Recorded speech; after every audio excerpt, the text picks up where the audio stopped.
E aí galera, tudo bem com vocês? Eu sou o Jefferson, você que é meu canal, GuzoCast. Estamos começando o ano de 2025 com o pé direito, estou aqui com o pastor Ricardo e hoje vamos falar um pouquinho da palavra de Deus, tá bom? Se você não é inscrito, se inscreva no canal, curte, compartilhe, mande esse vídeo para todas as pessoas que você tem no seu grupo, seus amigos. Tenho certeza que essa live vai abençoar e edificar a sua vida, tá bom? Pastor, mais uma vez, Obrigado, obrigado por Gerson. o senhor ter aceito o meu convite. Eu que Sempre um agradeço. prazer ter o senhor aqui com a gente. Nossa, para mim que é um prazer. Ele é a segunda vez que está aqui conosco e hoje vamos fazer um podcast bem legal aí para vocês, tá bom? Pastor, eu queria começar já perguntando, como foi o seu chamado para o ministério? Sempre quis ser pastor ou você teve alguma resistência no meio do caminho? Então, Gerson, eu posso dizer para você, eu tive resistência em ser crente. Eu me lembro que eu ia para alguns lugares e as pessoas olhavam para mim e falavam assim, olha, você tem cara de crente. Eu falava, não quero. Sou de família tradicional católica, né? Então eu não aceitava muito bem. Mas em ser pastor, não. Depois que eu me converti, comecei a vir para os cultos, eu via, na época era uma pastora, e eu via ela pregar lá na frente que ele começava a queimar o meu coração. E só que eu tinha um problema que eu sempre fui muito tímido. Então falar em público, essas coisas para mim era muito difícil. Então o chamado ele é um milagre de Deus. Mas aí quando eu entendi que Deus me queria, eu comecei a buscar em oração para quebrar isso e também a me preparar, né, para ser um pastor, para alimentar as pessoas. Então, graças a Deus, Deus com a sua infinita misericórdia, né, me abençoou com o ministério. E para você aprender assim, falar como é que foi? Você teve que estudar bastante ou já começou direto assim do... Eu sempre ouvi falar, Jefferson, que quem fala bem é porque lê bem. Então eu sempre tive o hábito da leitura, né? O que eu precisava vencer era a minha timidez. Então falar que eu fiz algum curso, não fiz nenhum. Mas eu sempre procurei olhar pessoas que falavam bem, né? Alguns pastores que tinham essa facilidade de se expressar. Então eu procurei sempre, você acaba até imitando eles, né? Sim. Pegando um pouco do trejeito dele. Depois você vai adquirindo a sua identidade. Mas eu não fiz nenhum curso, não. Mas eu acho que eu leio bastante, então isso facilita o falar. Você tem algum pastor assim que você se identificou? Cara, eu tenho muitos, né? Tem muitos que fazem parte da nossa história. Nós vivemos fases na vida. Quando eu me converti, um pastor um dia falou para mim assim, olha, tem um pastor das antigas chamado Caio Fábio, o reverendo Caio Fábio. Ele teve um problema na história dele, da caminhada dele, mas foi um pastor que eu comecei a assistir os sermões antigos dele, ler os livros dele. Então eu me identifiquei muito com isso. E aí eu falei, é um homem sábio, é como eu quero ser, um homem sábio, né? E aí eu fui moldado. Depois, com o passar do tempo, você vai conhecendo outros, né? Vai aprendendo com outros. Tem um pastor hoje, eu não ouço muito pregações, mas tem um pastor hoje que eu ouço, é da igreja Red, a Igreja Batista Redenção, de Indaiatuba, estado de São Paulo. Acho que o trabalho que ele faz lá como pastor é relevante e a visão que ele tem também é muito boa. Pastor, o que mais te motiva no trabalho pastoral e o que mais te desafia? Eu acho que são uma coisa só em duas. O que me motiva é cuidar de pessoas, saber que a gente pode ser relevante na vida de pessoas. Então, todas as vezes que você vê alguém sendo transformado, uma família sendo transformada, isso é motivador, nos faz querer mais. E ao mesmo tempo, o que nos desafia é amar essas pessoas. Porque amar pessoas não é fácil, Jefferson, né? E amar pessoas, principalmente quando as pessoas chegam na igreja, elas chegam, a igreja evangélica é quase que a última porta que as pessoas buscam para entrar, porque elas já buscaram em outros lugares. Então, quando ela vem para a igreja, é porque ela já não está mais conseguindo outra porta para entrar. Então, me motiva ver essas pessoas transformadas. O desafio é amar essas pessoas quando chegam aqui com seus pensamentos, com atitudes, com as suas amarguras e sua religião também. Sim. Tirar isso das pessoas não é fácil. Não é fácil, né? Não é, mas quando você vê que deu certo, que o Espírito Santo converteu aquele coração, que mudou aquela família, aí é a gratidão que nós temos. Pastor, como que é liderar uma igreja nos dias de hoje, com tantas distrações e mudanças na sociedade? É um desafio, né? Eu estou no ministério pastoral, sou pastor titular há 15 anos, mas assim, já né, à frente das coisas, tomando coisa faz 20 anos. E não era assim, mudou muito. Então, o pastor hoje ele tem que estar conectado. Ele tem que estar conectado com o que está acontecendo no mundo. Por quê? Porque os seus membros estão. Todo mundo tem seu celular na mão. Então, os seus membros acabam se tornando membros de outros. E eles chegam na igreja trazendo dúvidas que eles ouviram no YouTube, né, na rede social. Então, o pastor tem que estar com a palavra de Deus nas mãos, meditando nela, e também conectado com o que está acontecendo no mundo. Por quê? Porque há muitas vozes falando no mundo. E eu vejo muita gente despreparada falando de Deus. E esses despreparados, eles acabam tentando convencer os seus membros do que eles falam tem razão.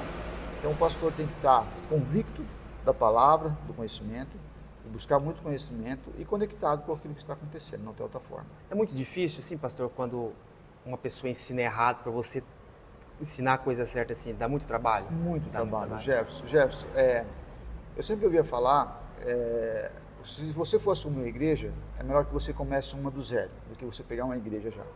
Por quê? Porque quando você chega numa igreja, as pessoas já têm os pensamentos dela, ela foi lapidada pelo outro pastor, e aí você tentar mudar isso na cabeça das pessoas é muito difícil. Pessoas, elas já têm a sua cultura formada, a sua religião formada, e aí você tenta apresentar coisas novas para ela e elas não querem. Olha, quando Martim Lutero faz a Reforma Protestante, um dos princípios era fazer com que a Bíblia não fosse mais interpretada pela tradição da igreja, mas interpretada como ela é. E de lá para cá nós criamos a nossa tradição, da igreja. É tanto que cada igreja que você frequenta tem um jeito de ser, um jeito de pensar. E às vezes é bom, mas às vezes não é.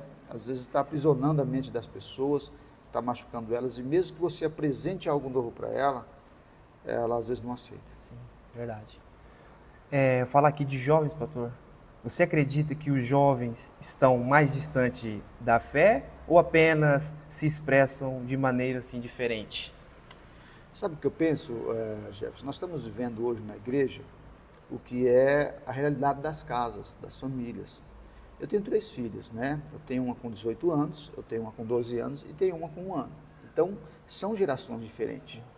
Eu não posso criar minhas filhas como meu pai me criou, como meus avós criaram meus pais.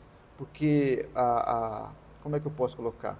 A visão que eles têm de mundo hoje, a cosmovisão que eles têm de mundo hoje é diferente da que eu tinha. O mundo mudou, né? Com a internet revolucionou o mundo. Então, eu vejo que o que nós estamos passando na igreja hoje é o que reflete na casa. Se nós queremos tratar nossos filhos como nós somos tratados, não vai dar certo. Então, esses jovens, eles têm sede de Deus. Eu sempre acho, Jefferson, que o problema das pessoas não são com o nosso Deus. O problema das pessoas é como nós apresentamos Deus a elas. Então, se nós queremos os jovens na igreja, nós temos que falar na língua deles. Por exemplo, quando você lê Efésios 2, nós vemos ali a kenosis, né? Que é o esvaziamento. Deus se esvaziou de Deus, Jesus se esvaziou de Deus para se tornar homem. Então, quando ele se esvazia de Deus para ser homem, é para que ele possa falar na língua dos homens e andar nos passos dos homens. Porque se ele andasse como Deus na terra, realmente, nós não acompanharíamos. Entendeu? Então, nós hoje, como igreja, nós temos que andar nos passos dos jovens, falar a linguagem deles, sem perder a essência do Evangelho. Então, os jovens, eles estão aí, eles sacodem a igreja, estão prontos para tudo. Então, é assim que nós devemos fazer com os jovens, trazendo eles para perto, falando a linguagem deles, com a mesma simplicidade que Jesus falou, amando eles e aplicando Jesus na vida deles com amor, com entusiasmo, com alegria. Eu acho que a igreja tem que ser isso. É assim que nós vamos conseguir ganhar eles e segurar eles na igreja. Nós não podemos perder essa geração. É uma geração que está aí cheia de conhecimento e cheia de sede. O problema é aquilo que nós estamos oferecendo a eles. Tem horas que a gente aperta demais e tem horas que a gente solta demais. A igreja ela tem que ser um equilíbrio para a sociedade e para os jovens. Pastor, você estava falando aqui na igreja que é lugar de pessoas feridas. Tipo assim, uma igreja que tem 20 anos, os mesmos membros, é uma igreja considerada uma igreja boa ou não? Não é uma igreja boa.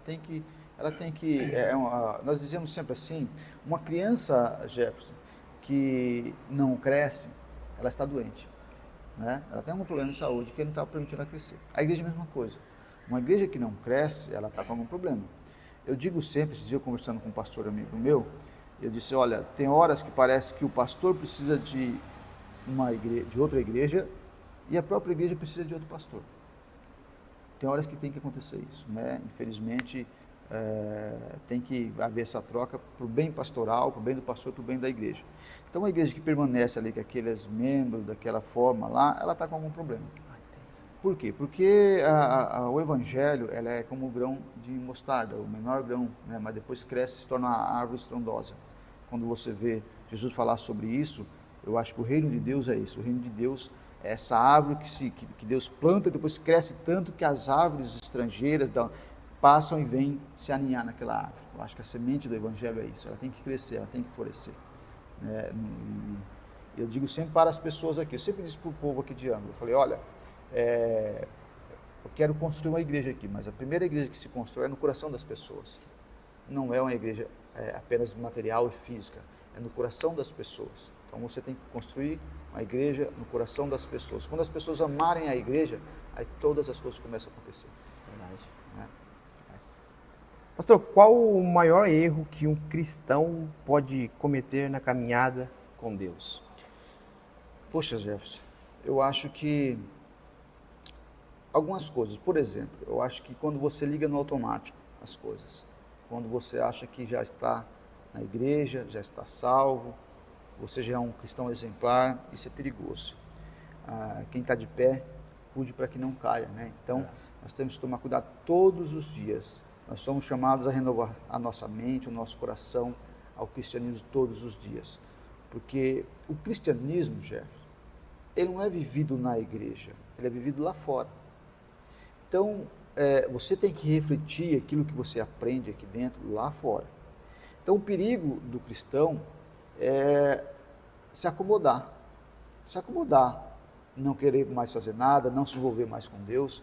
Eu sempre digo, quando você lê Ezequiel 47, se eu não me engano, o convite, né, que o anjo faz para o profeta, olha, vem sobre as águas, vem nessas águas, águas que dão nos tornozelos, águas que dão nos joelhos, chega num ponto que você não quer nadar mais. Eu vejo mistérios de Jesus, de Deus, o reino de Deus, na verdade, como um oceano. Os maiores mistérios, os maiores peixes, as coisas mais lindas estão na profundidade. Agora, você pode ir no mar, Jefferson, e molhar os pés e dizer, eu fui na praia. Outros vão talvez até a cintura, né? Outros vão dar um mergulho. Mas se você quer conhecer a profundidade de Deus, você tem que mergulhar nela. Então, o maior perigo do crente é ele ficar apenas nas pontas dos pés. Acho incrível quando a pessoa me procura e diz assim, pastor, fulano desviou, mas fulano conhecia a palavra. Conhecia o quê? Que palavra?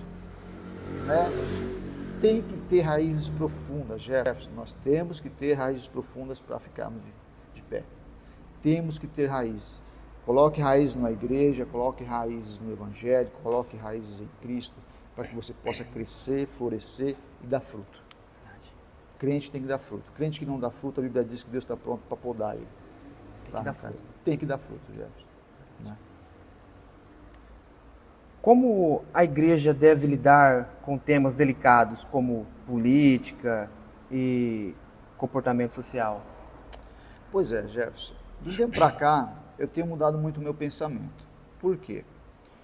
Eu penso que o cristão hoje ele tem que ter um envolvimento com a política. Como assim? Durante muito tempo a igreja diz que a política é do diabo, né? Não é coisa do diabo. Talvez a maneira que se faça política é diabólica.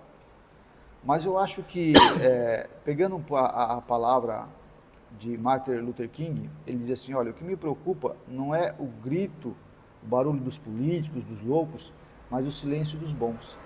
Então, todas as vezes que a gente se cala, que a gente não opina, não fala nada, os maus vão governar.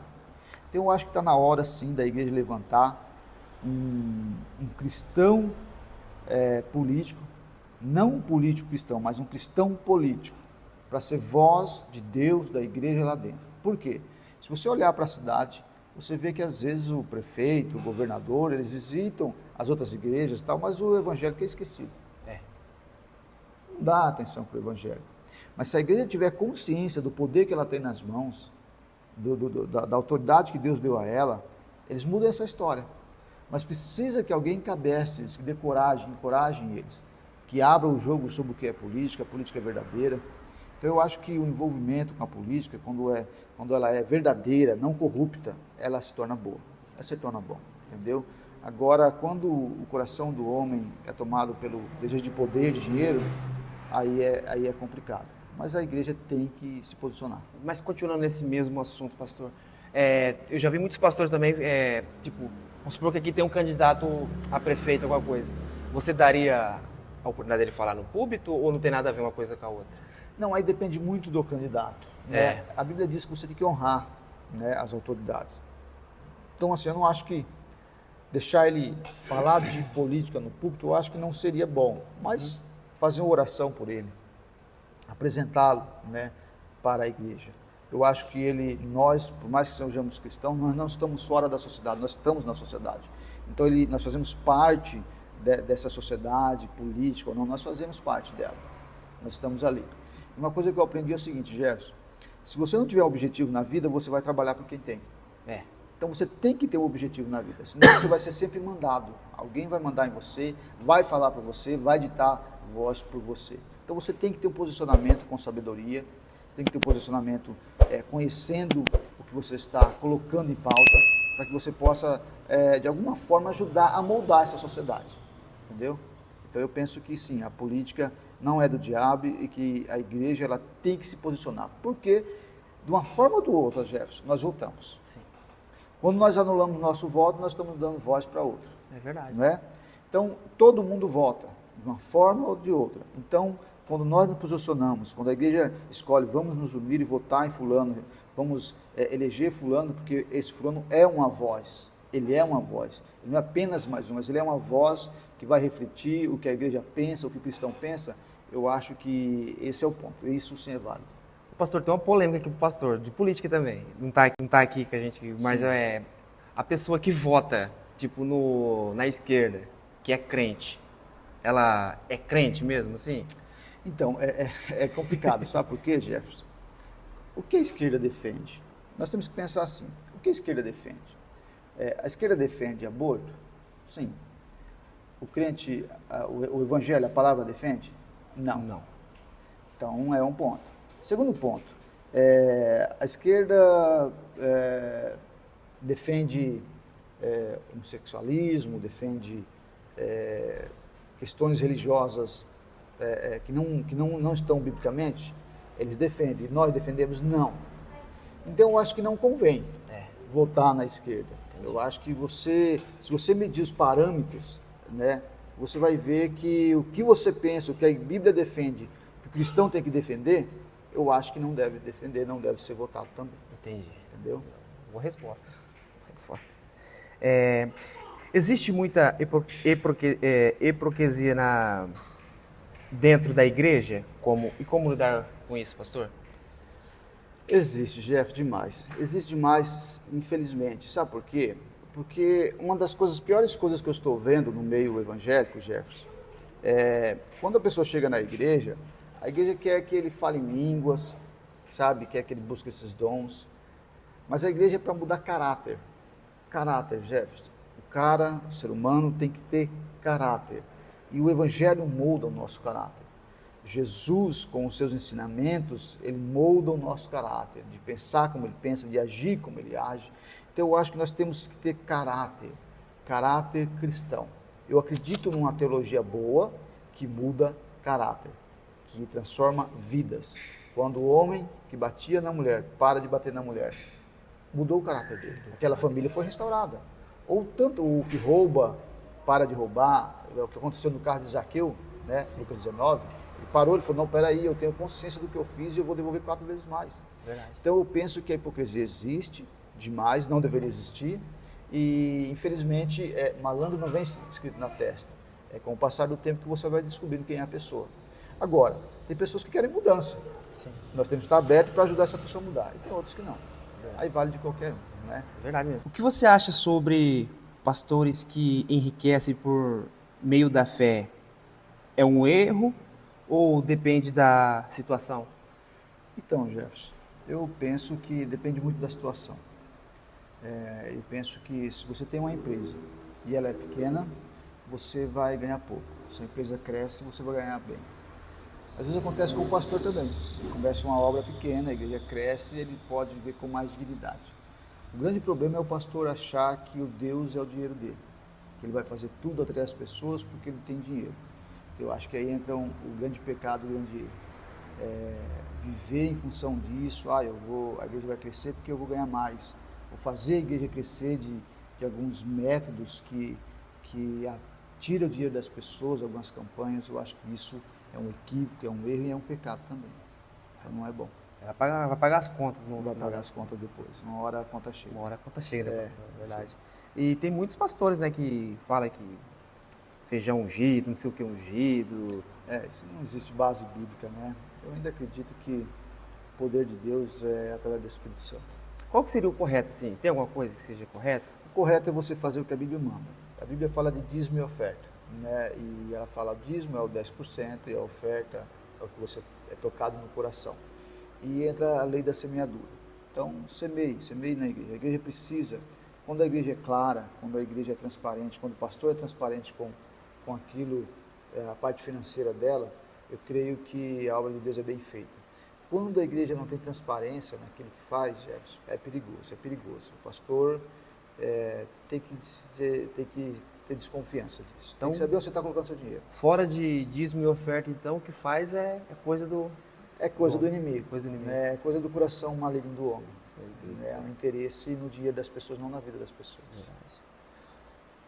Se você pudesse mudar alguma coisa na igreja evangélica, o que você mudaria hoje? É algo complicado, porque mudar algo, né, na igreja, a igreja do Senhor, quem somos nós para mudar alguma coisa? Mas eu acho que nós precisamos amadurecer, Jefferson. Eu acho que a igreja precisa voltar à palavra. A igreja precisa aprender mais com Jesus. Nós falamos muito de milagre é bom, nós ansiamos por milagres, mas é a palavra de Deus que nos sustenta. Os milagres acontecem porque Deus libera uma palavra. Então, antes do milagre, existe uma palavra. Então, nós temos que voltar para a palavra de Deus. A palavra de Deus é quem sustenta a igreja. Eu costumo dizer que nós podemos ver a manifestação de Deus em três coisas. Nós podemos ver a manifestação de Deus no outro ser humano, nós podemos ver Deus na vida dele. Nós podemos ver Deus através da natureza, que é uma criação de Deus perfeita. Nós podemos ver Deus através do Filho, ou da palavra, do Verbo encarnado. Mas diante dessas três coisas, somente a palavra é capaz de nos colocar de joelhos diante de Deus. Somente o Filho, somente Jesus. Pastor, para encerrar agora, eu queria que o pastor deixasse uma mensagem. Se você pudesse falar para o mundo inteiro agora, deixar uma mensagem assim para a pessoa, o que seria? Eu tenho que dizer para as pessoas, Jefferson, que Deus ainda ama eles. Deus não mudou. Nós passamos de fases, de gerações, mas Deus não muda. Nós mudamos, as tradições, os costumes mudam, a vida muda muito, mas Deus não mudou. Deus ainda é Deus e continua amando o seu povo. E Ele está à espera de cada um deles, que voltem para casa, que voltem para Cristo. Pessoas que foram machucadas pela igreja, algum equívoco, alguma coisa que aconteceu na igreja, eu quero dizer para essas pessoas, sabe, no hospital, a minha filha passou por uma internação de 3 meses, lá no hospital onde ela foi operada, ela também pegou bactérias, foi um lugar que também a feriu, mas nesse hospital também foi onde Deus usou a medicina para curar ela.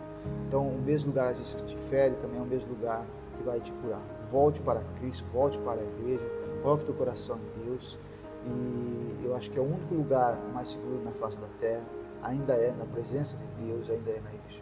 Então eu espero que as pessoas procurem uma igreja perto da Bíblia, onde o pastor exposta a palavra de Deus, e lá ela crie raízes, crie seus filhos lá, ame a sua esposa, o seu esposo, nesse ambiente, que ainda é um ambiente saudável. Sim. Pastor, muito obrigado, tá? Eu que agradeço, obrigado meu querido. Que Deus te abençoe. Pelo seu tempo que o senhor tem tirado para nós aí. Também quero agradecer o pastor, porque ele cedeu para nós microfones top. Estou gravando com o iPhone aqui, que é do pastor, top também. Cedeu a igreja para a gente poder gravar. Deus vai te recompensar muito por causa disso, tá? Eu que agradeço, Jefferson. É muito bom estar aqui com você e poder falar o coração dessas pessoas também. Quero agradecer também a Laís, né? Isso. A sua filha Laís também está aqui ajudando a gente. Obrigado, tá, Laís? De nada, ela deu de nada lá. Gente, se você não é inscrito no canal, se inscreva, curte, compartilhe. Mande esse vídeo para muitas pessoas que eu tenho certeza que vai ser bênção na sua vida, vai ser bênção na sua casa e pode ter certeza que vai ser edificante para você, tá? Curte, se inscreva, comenta o que você achou do vídeo e até o próximo vídeo. Tchau pra vocês. Deus abençoe.